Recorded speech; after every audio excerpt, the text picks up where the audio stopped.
one of the things for me, big unanswered question about what our sector will be like in 2030 really depends on the reaction of our sector to the technology that will be available then. So I think I'm on firmer ground on what technology will be available, but I feel less sure about how quickly our sector will embrace that technology. So I like that disparaging anecdote about the NHS that talks about getting yesterday's IT or yesterday's technology tomorrow. And so just how quickly will health and social care in the UK take advantage of the technology that we've been talking about? That's a sort of an answer question for me. But it's very important because those population stats that we threw in a bit earlier are pretty frightening to me. When you look at who are the big consumers of health and social care, it's the older population. And just to repeat the point, that population is going up by 36% by 2030. And the working age, or current working age population, the 18s to 64, is only going up by 3%. So there's a lot of demand heading the way of health and social care, and not a big change in the volume of staff able to respond to that demand. And hence, there's a big question about technology. Can technology fill that gap? So here's a provocation based on the robotic technology that's out so far. So in 2030, we may well have driverless vehicles. We may have, as Mike said, the technology dashboard of the car driving the car. We may well have things other than Amazon drones delivering people to places. And another part of the same provocation is it's a bit like the revolution in mobile phones. Imagine what the world will be like when there are as many robots around as there are laptop computers or mobile phones. Because the technology is there, and the cost of robotic technology, is going down. So I think robots are part of the answer, and whether it will come to the NHS in 2030 or whether it will be 2045, I'm not so sure. But robots are part of the answer, given the demographic issues that I talked about. So those were sort of three introductory points about the pace of diffusion, reminder about the demography of the population, and just a hint about the potential of robotic technology. Second 3 points are trying to bring some coherence to what I've heard in the last hour or two. So I think there's a sort of general premise that 2030 will be a connected world, and it won't just be urban areas that have the advantage of an Internet of Things where everything is connected via 5G technology. So everybody will be taking advantage of broadband width that you don't have to worry about. So you can get as much stuff streamed, as much data wherever you want, as fast as it's needed without worrying about it. And you won't have to worry about battery life.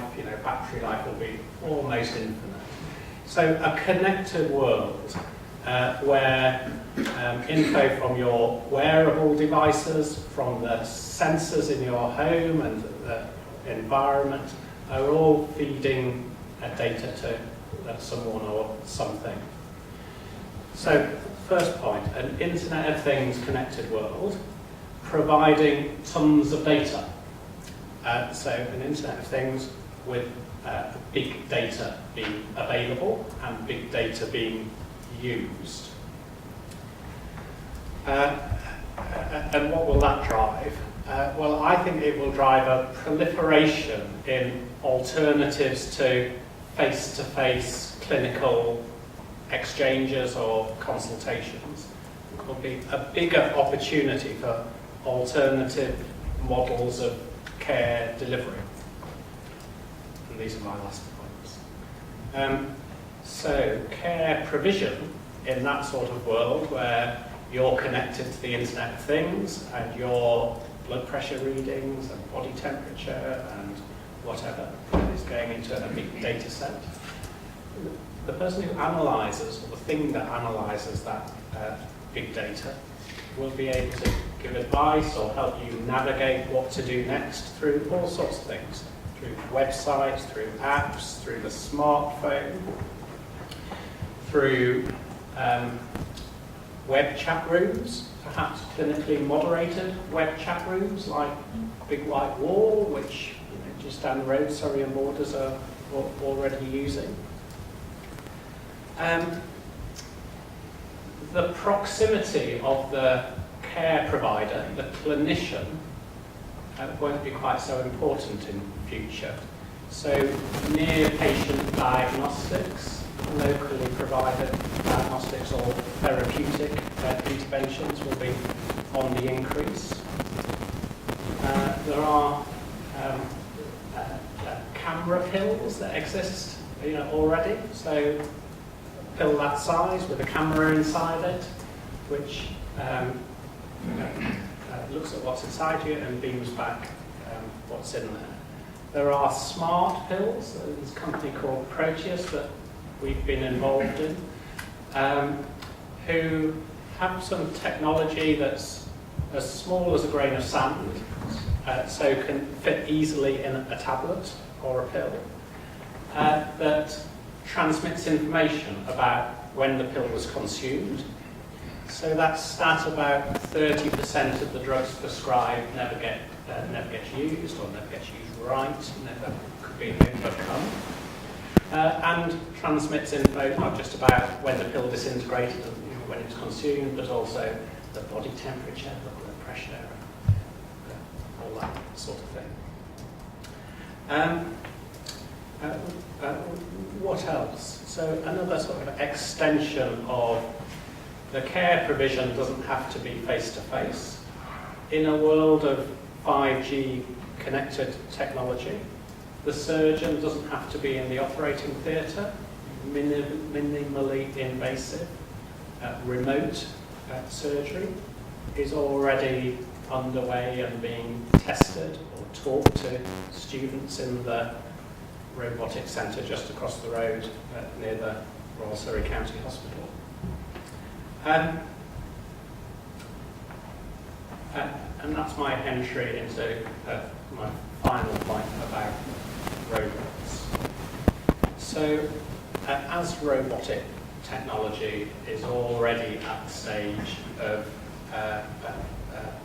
having Amazon-type drones and the potential for driverless vehicles, it's already at the stage of having artificial limbs that don't need to be controlled by even the faintest physical movement of a hand post-stroke, but mind-controlled artificial limbs, very close to being available.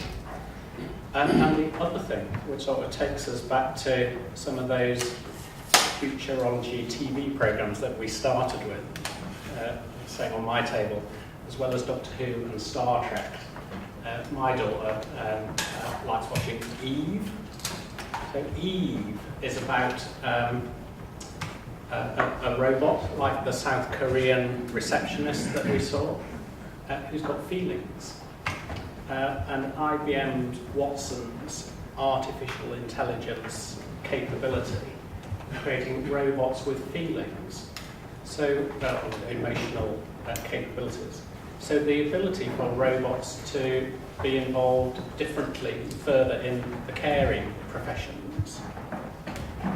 So that takes me back to that demographic point, that if there are going to be 36% more of the high dependency users and only a 3% rise in the working age workforce, where's the care going to come from?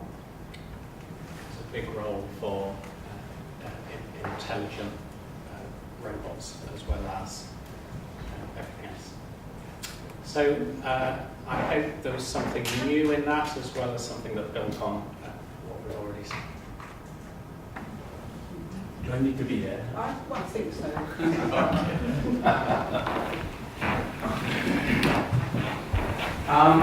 First of all, thank you very much. Really, not only the session has confirmed some of the reality and the aspiration, but created some dilemmas for me. And I must say that it came from the local authority and social care on the assumption of the 100 years plus, and I'll come back to that. I need to remind you that the NHS in the last 60 years has done very well, and it is the envy of others. Remind you of the principles. NHS is here to meet the need of everyone, should be free at the point of delivery, and should be based on clinical need rather than ability to pay.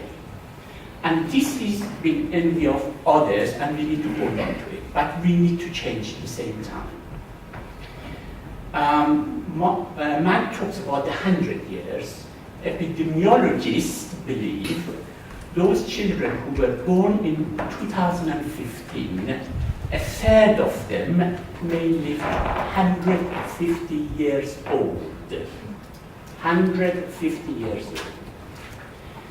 At the same time, the role of the patient changed. When I went to medical school, I went because the role model was my doctor, and I saw him as a god, and I wanted to be God. And I went to medical school, and I was told that I'm God.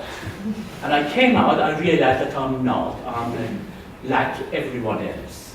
And through this, the patient is much more active in their basically decision making, and they want to be part of that. Certainly the internet has helped. Whether you're young or old, information no longer belongs to the doctors, it belongs to everyone. The only thing that clinician needs to do is to be able to interpret it and critically appraise it, to say, yes, it applies to you. So based on that, the current system of NHS, primary, secondary, social care, tertiary care, is not going to work. It's not going to work because when women put it up, because wanted to control infection and hold on to the hospital to be the place for the control of infection. That is not the issue now. The issues are, as you heard it, comorbidity and the aging population, and the cancer care and mental health is going to be a long-term condition, and we need to manage it. We are not managing it well. And as a result of it, the patient needs to be part of that decision making. And current curriculum from the school and high school, medical school, nursing school, does not reflect self-care and activations, and that needs to be changed. And therefore, universities and colleges need to change in order to achieve that. There are other issues that we need to consider. Health inequality, despite the investment that we made, is divided basically beyond the last 10 years. And part of that is because we are not supporting self-care. I argue about that. The other thing is that the ethical issues need to be openly discussed. End of life or quality of life needs to be discussed. I'm a doctor, and I don't believe it yet, but you need to persuade me that consider euthanasia. Consider that sort of thing, because if you're going to be 150 and you've got a 10 to 15 years pension and your home is not going to provide it, we need to make that decision. Pension age is not the right way. I also heard about the high-risk group. evidence shows incentives change behavior, certainly change behavior of doctors, organizations, and individuals. And my belief is if there are high-risk groups who denies that through the incentives and model is available, if you say, if you follow that at the early age of basically before you get to adulthood, that your pension will increase, your taxation will reduce if you do this sort of things. So there are level of taxation you can put there. So my dilemma continues to be, as I said, how are we going to look after the people who need care in old age and the service and resources are not available. And I'll go with the positive part. We have achieved it in the last 60 years. With your help and the change of behavior of the politicians and the society, it can be achieved. That is mine. Thank you very much.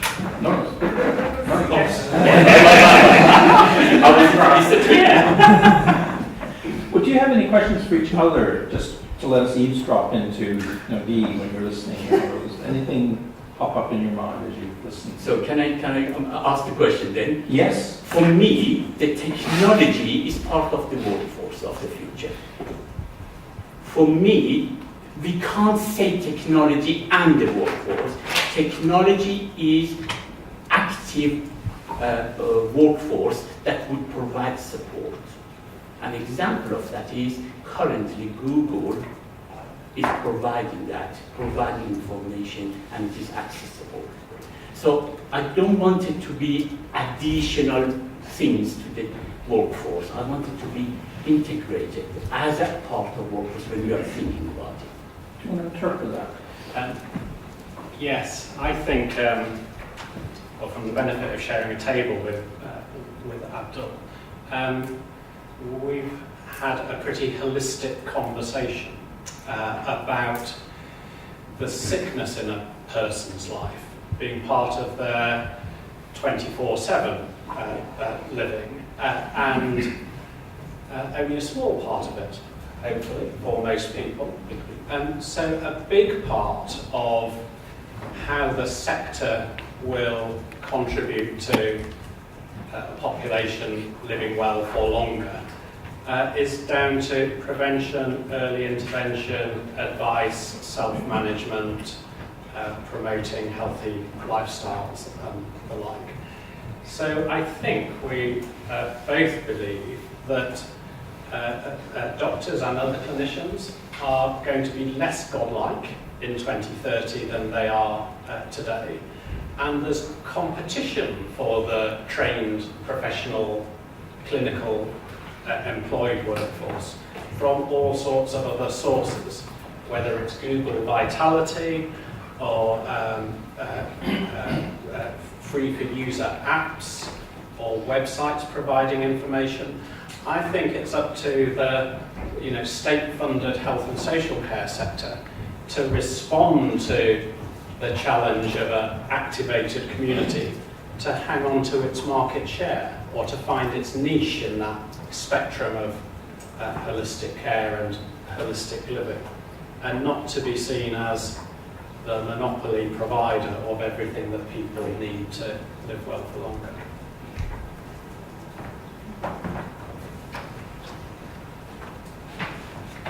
So has anybody got any questions you would like to pose to our two?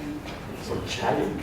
Yes, Abdul, I'm just trying to get my head around this 150 years and how we can think about what does that really mean, because I guess everything will shift up. So if it was to say that our ancestors' sort of aspiration was 3 school years and 10, wasn't it? And if we got to 70 with a great life, that was fine. If we're now saying that the 70 to the 150 is keeping a creaking body going, and it's another doctor. Do you remember that Doctor Who episode? There was a bit of skin was left. Yes. It was the oldest thing for thousands of years. It was just a bit of skin. If that's what we're getting towards 150, where actually we're prolonging a bit of skin, and we're saying that's living to 150, then that's clearly weird apart from anything else. But so how do we work out the bit at which people will need an intervention? Because it won't be at 90, it might be 140. The working age bit will come up. How do we get our heads around that? Okay, first of all, let me give you another bad news, and that is average. If you're 55, I know you're not 21. If you're 55, you develop your first long-term condition. On average, every 5 years, you develop your another one. So if you're 85, and go and look at your parents, they have between 6 to 7 long-term conditions. There are 8,766 hours in a year for long-term conditions. We clinicians, I blame myself as a doctor, give 2 to 4 hours to these people to look after them. So I'm giving you confidence that rest of those hours, people are looking after themselves. I hope it won't be their skin. I hope it will be basically through the supporting them, and that's why patient activation is important. Not only early age, but as soon as they develop long-term conditions, you look after them to be able to self-manage and be independent. Having said that, there will be a time, and I hope that would be applied to me, that when I had enough and quality of life is not, in England we say, no, we don't talk about euthanasia. We need to discuss it. We need to get to some discussion that ethically we have been barred. So for me, it is possible to be 150 with 20 long-term conditions and still managing, not all of them, but some of them. So it is about the system. And I said, basically, the current system, if you look at the providers, encourage on activities. We need to change it to the outcome. We need to make sure the individuals that we are looking after, our outcome is they are self-activated and they are looking after themselves. That needs to be the price, rather than the number of people to attend the A&E or leg ulcer that we were talking in our table. So for me, there is a dilemma, but I'm afraid currently none of the clinicians are prepared for it. Sorry to tell you, the clinicians can't look after you if you're 150, and I'm one of them. I'm just thinking about what happens when we start to cure all of the long-term conditions, because we moved the goalposts where they weren't survivable and therefore you know exactly. What happens when you develop a cure? Yeah, you develop other things. The Zika has come. Look at the, when I was in medical school, if you had Hodgkin, you would survive 2 months. Now it's curable. If I have it, I'm cured, but I will develop something else called dementia. So the care of dementia is going to be also be modernized. So do we have to start paying into the regeneration of our bodies rather than the deterioration of our bodies? That's one way of it. And in fact, I would suggest to you, even your pension and working life, it's not 65 or 75. Bear that in mind, because we can't afford it. It's interesting, that point. So when you look at the supply, the pressures on the supply side, with those demographic stats, where do you find the workforce? Because the profile of the population suggests that it can't all be geared towards the health and social care sector. And then if you look at the state of the economy, there will never be enough money on the supply side. So it does take you to the solution that every CCG, every locality is coming up with, of course. Look after yourself, stay healthy for as long as possible, invest in self-care, proactive care, healthy active lifestyles, delay the onset of disease, and don't hope for the scientists to find a cure for everything. But there will be some cures for some things. So Des Holden, my medical director, has a really interesting take on dementia. He's not yet worrying about it. He thinks there might be a cure for dementia. Yeah. There's just an example. So we ought to mention genomics and personalised Very much medicine so, yeah. as part of that sort of ray of hope. The other example that sprang to mind was Google's health business, so Google Vitality, having a big research study at the moment into Parkinson's disease. And because of the ease with this sort of connected world of being able to collect data from every hand movement from spoon to mouth, it's, amazing data collection on the measurement of the degree of tremor in people with Parkinson's. And much better data to spot the rate of deterioration and the point of intervention. When is there a step change where the tremors become such that quality of life changes? I think there are big hopes in this connected world and big data and genomic fingerprinting, being able to pinpoint the point of intervention to stop something bad happening. Can I also add to that? There are ways of giving incentive to individuals. The nominal budget, health budget, or care budget that we can call it, and if they say that if you carry on with the healthy living and demonstrate that, and as a result of it, percentage of that money goes to your pension. Because for old age care, that's what I'm getting at. Your pension in old age care that you require. That's one thing. And the other thing is that currently those pharmacies, you can pay £140 and get your genomic profile. My son is getting it.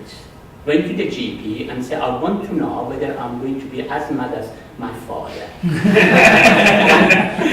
Can't believe. And they couldn't read it.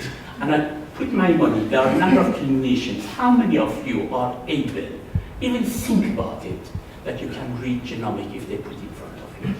None of us. We are not trained for it. So I learned something last week from one of Philippa's colleagues, Amanda Grindle, who got a guest speaker called Professor Karen Temple from the University of Southampton along to say that those high street or any genomic profile has 28 million variables in it. So she is going to be gainfully employed for many years to come to try and spot which of those variables are the important ones, the ones that say something about your propensity for ill health in future.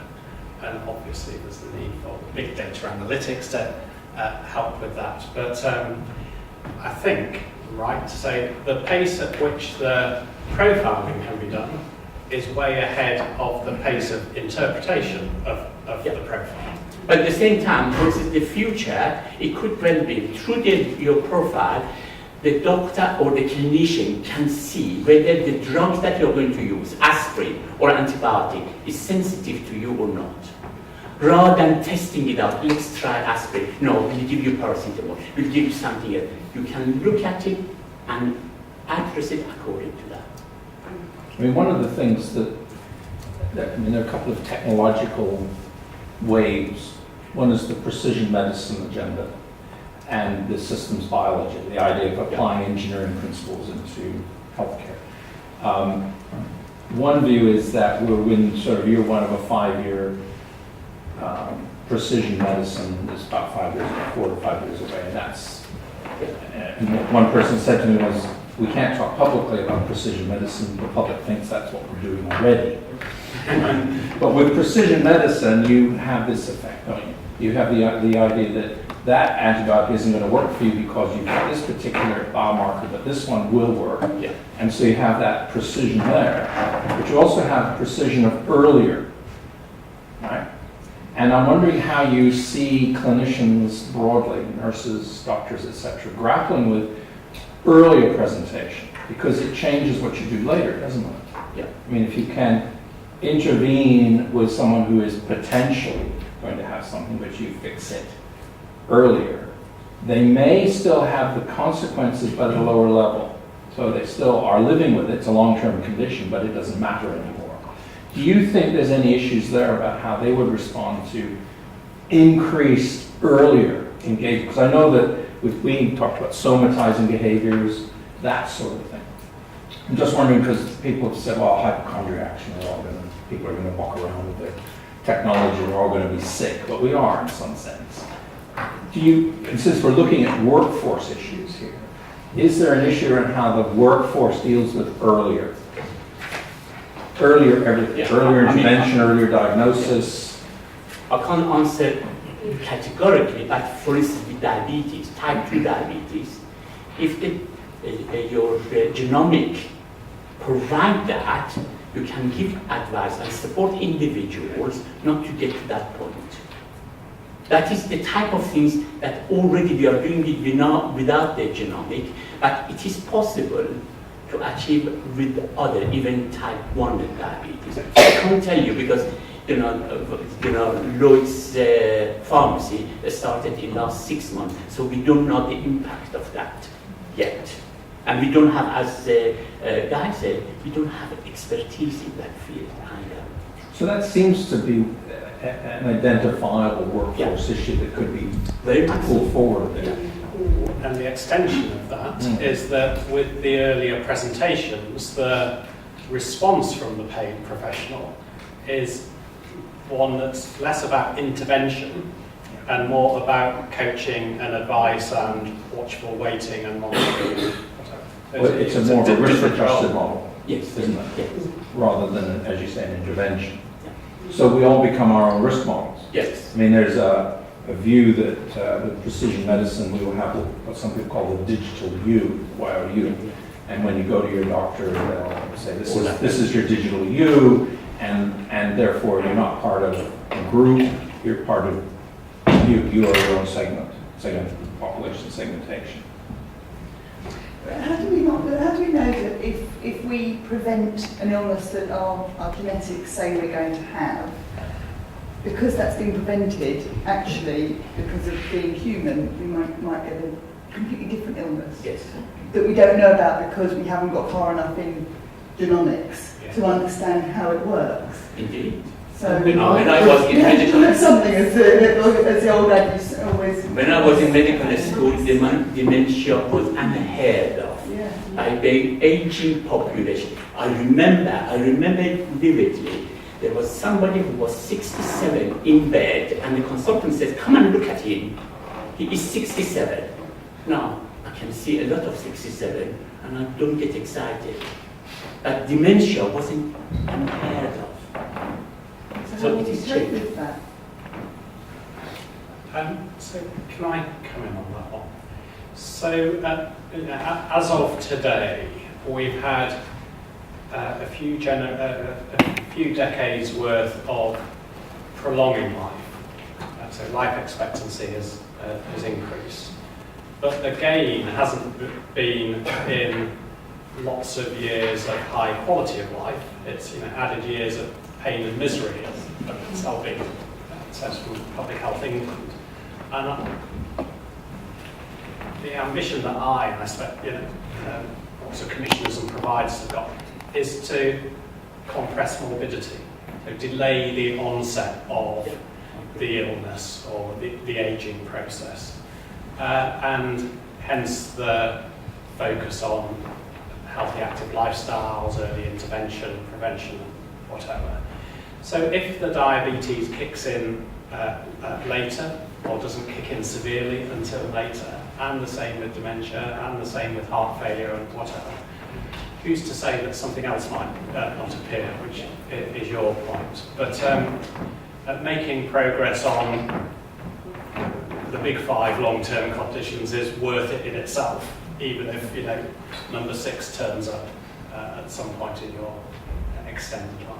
And the society needs to really support that, because the cost of the health service as it is not manageable. Therefore, this sort of conditions needs to be managed differently to what we are doing now. It's amazingly passive. It is basically patient is a passive recipient, and they don't take responsibility for it. And that comes on to what's coming up for me, is if the patient no longer becomes passive and is directed to things and has financial implications in that direction, will that lead to them saying, you're responsible for me getting whatever, if you haven't told them, if something else comes out of the genomics, So I think it then brings up ethical questions about if they're responsible for their healthcare, but they're paying for their healthcare, then are they going to sue you when their healthcare isn't working in the way that you've told them it would work if they pay for it? The good news is certainly in this country, in UK, it is by peers. So if Guy is my peer and does the same thing, I'm safe. Even if I missed it. If I miss your diagnosis, my peers, all of them agree that we would have missed it, I wouldn't be sued.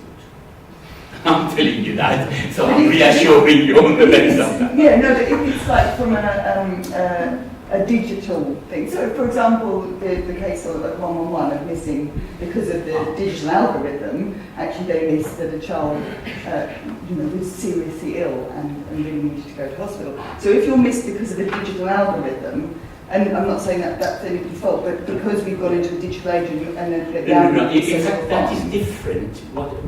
That's what I'm saying. Your digital and technology needs to be part of the workforce. We shouldn't separate it.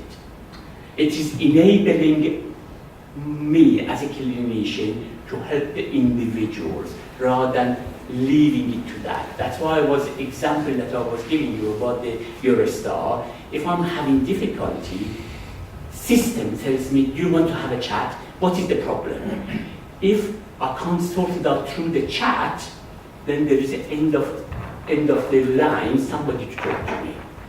Can you see what I'm getting at? I can see, yeah. Can I just add to that? So I'm imagining a future where diagnoses are missed less. So there's more data and there's more precise interpretation of that data, whether through genomics or through big data analysis. So I think things are being missed, lots all of the time. And I think that will be less so in 2030 because of, although we're becoming a bit more litigious and litigational authorities quotes per provider institution, go up every year, don't they? But yeah, in general, I'm amazed at how tolerant the population is of variation among clinical practice. Yeah. I think they are. We are becoming less tolerant of clinical variation and challenging the notion that the doctor is God or the clinician is God. Okay, because I have in mind the time, and I want to focus on the workforce project. We have a report to write, etc. When you came into this room at lunchtime, you would have come in with a particular mindset around your thoughts about the future of healthcare. Can you share or challenge the panel perhaps on whether that mindset has changed or what that we've discussed may have changed those viewpoints? I think it's a question for the panel. When I saw the slide about the future model of care, I felt slightly disappointed. I'd say that's what we're trying to implement now, not what we plan to implement in 2030. I'm probably more disappointed in that probably if we'd done that locally, we would have come up with exactly the same answers. Listening to you talking, I think you've thrown other things in which are more innovative and make you think differently. And I was just wondering whether you'd have the same reflection on that side or whether you saw in it something that I didn't immediately see. For me, that was not the total picture. And that's why I said that, some of the things that came out of the discussion, particularly what the social care, the 100 years plus, raised it suddenly, gosh, we haven't thought about that. If they are in care homes and they spend their money, what are we going to do with them? So the financial, housing, nutrition, all of that is part of the health. It is not just smoking, alcohol, exercise. You need to look at the global part of it. And what I'm hearing here is, in a sense, is attendance and the pattern rather than what actually is. Sorry. Sorry. I didn't feel disappointed in it. I've found myself being able to put my worldview into that sort of frame of reference, and thought it was the opening gambit was about my needs, or the individual's needs, with an exchange with some sort of care coordinator, a bit more receptive than the first point of contact in health and social care currently, with access to a menu of offerings via some sort of back office that gives a great sort of set of recommendations, and that front of desk person helps co-produce some sort of personal care plan, and then the delivery of that care plan kicked in. So I agree it wasn't rocket science, but I thought there's a sort of coherence to that journey. Thank you. I will just go away thinking that we've reached it in 2016. Very interesting to talk about 2030 and the future. I'm hoping I'm here to enjoy it. I think from my perspective, I mean, I'm feeling I have a workforce issue now. I mean, I'm a GP. We spent a year trying to recruit, can't recruit. We're trying to change our model of working, introduce nurse practitioners, physicians associates, etc. That is not acceptable to patients. Patients actually have a very rigid model in general. I think that this is part of the educational problem and need. But patients have a model of healthcare which is that it is delivered by doctors. And not just a doctor, it has to be a partner. If you're a salaried doctor, you're not as good as the partner. And this is just the hierarchy that you see, I can only speak for sort of primary care. It's quite interesting that I don't think patients actually see the hospital model as it actually is, which is actually some fairly junior doctors, not criticism of that, delivering their health care, and actually specialist nurse practitioners who deliver a lot of health care as well. And actually their contact with a consultant is really minimal, maybe once in their healthcare process. So I think it's great to look at the future, and I'm all for technologies. I think I get the frustration even at my age of picking up the phone and if you need this, press this button, and if you need that, press another button. And actually about 45 minutes later I might actually get to speak to a human being. Bit like I think someone talked about, I think you mentioned actually Abdul, about this sort of the chat line comes in. If you pause more than 10 seconds on the screen, the chat line comes in. I'm afraid my immediate instinct is to hit the cross button because I don't want to chat. I want actually to find a telephone number that I can speak to someone. I'm just saying, it's a viewpoint, but I think we're in crisis now, and I think that is a very real issue that we're all finding, whether it's in social care, healthcare, community care, and hospital care. Can you start? I'd love to start. So I agree. I think we've got a broken sector, or a sector that's creaking at the seams. So we've got, Sonia might correct my figures or give a local version of these national figures, but over the last 5 years, state-funded Meals on Wheels has been cut by 66%. The number of people receiving state-funded social care has gone down by 25%. If you look at the care home sector, prices per placement that local authorities can afford to pay are going down, and with the national living wage, the cost of provision is going up, and care homes are on the verge of collapsing. So I think and then there's, as you say, the primary care workforce challenges. So I think we're, we are a sector in crisis. Couldn't agree more. For me, as you know, I'm a GP, my wife is a GP. GPs working 12 hours plus a day. And there's no question in that. But I ask you to reflect, 30% of what you do can be done not by nurses. You can't get them and they're not the right people. Can be done by others. The new contract that came in 2004 and gave you and me good salary and pension really, in a sense, went for activity rather than outcome. You're not, because you're not paid. If you're doing it, you're doing it part of your duty. You're not providing continuity of care because it is not recognized as the way to be. I don't agree with the College of General Practice that we need 10,000 more GPs. We need revamping everything that we do, including the role of the GP to be changed to be what I heard, the coordinator of the care, and have lots of people. We have, basically in borough that I'm in, we have developed the care navigators, taken between 20 to 30% evaluated of the role that the GP has.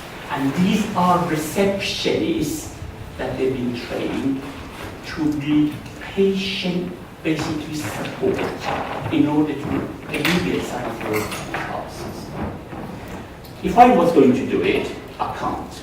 But if I was going to do it, I would do it differently. That's why we have come up with the community education provider network, getting the GPs working together, looking at the whole of the workforce, looking at there are non-clinical colleagues to work with that in order to make, I don't want you to, in fact, Philip has heard this over and over, I don't want you to retire before the age of 70. If I can help it, I would like you to stay here. And I don't want you to think of resignation. Take it out of your mind. But I need to make your life better to stay because you are valuable workforce, but you're not utilizing your skills.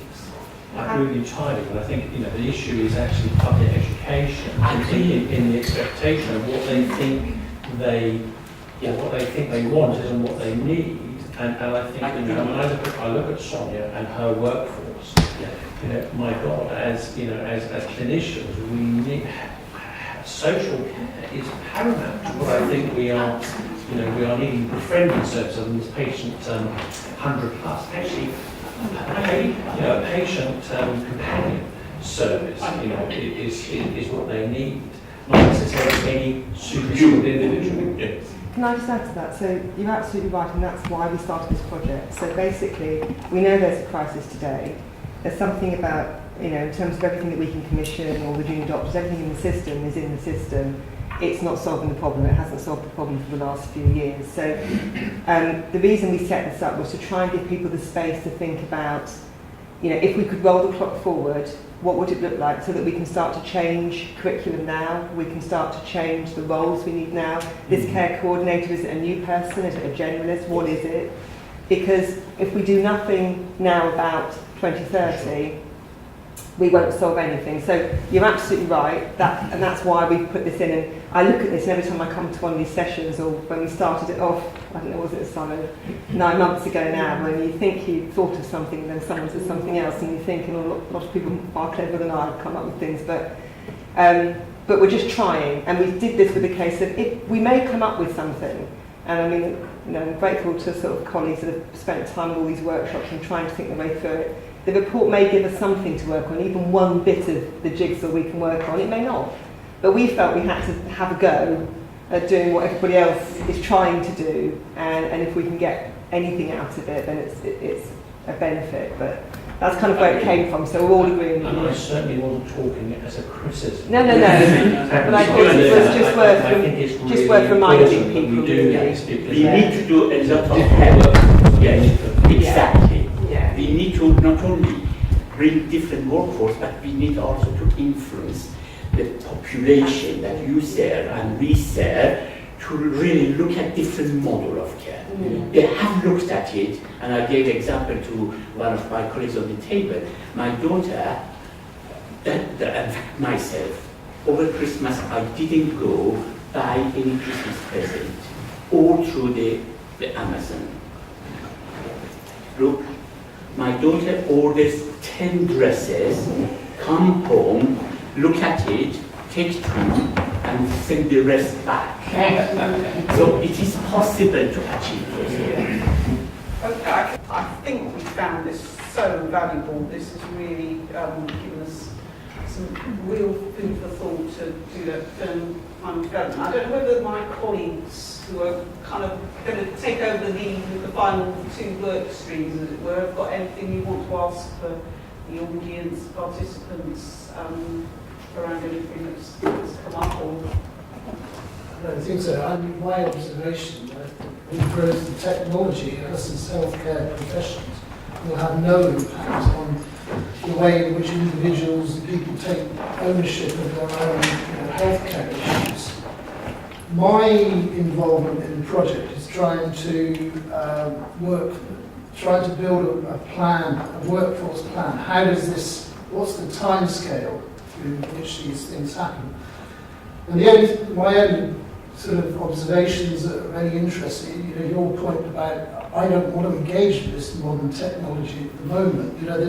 The uptake of technology and the impact it will have is a diffusive process that if we were a commercial organisation, we would find ways of measuring the friction towards this new innovation, and we would be able to put much sharper timescales on when this undoubtedly will happen, but when will it happen, and at what scale will these things happen? And sort of one of the frustrations I have with it is the NHS, in acute care and primary care, gathers administrative data that doesn't support answering these types of questions, which if we had that culture, big data is coming, and it will enable us to have much more focused workshops like this, where we would be able to, in a kind of health economics type way, say, this will definitely impact, and it will impact plus or minus 5 years by 2020. I'm just giving you an insight to what the part that we at Surrey are trying to do is trying to do the modelling of when this activity when this wave will crash on top of us. And so it's valuable for me to try and understand this evolution. But my task is to try and put timescales to it, which is challenging. If we take something specific, like labour substitution, you would be projecting how many of some type of person skill mix you need into the future. But what's come out of this is that in our labour substitution model, we have to think about a robot. And right now, we don't think about the robot in the context of a workforce capability. It's technology that gets used by people as opposed to being a fundamental part of it.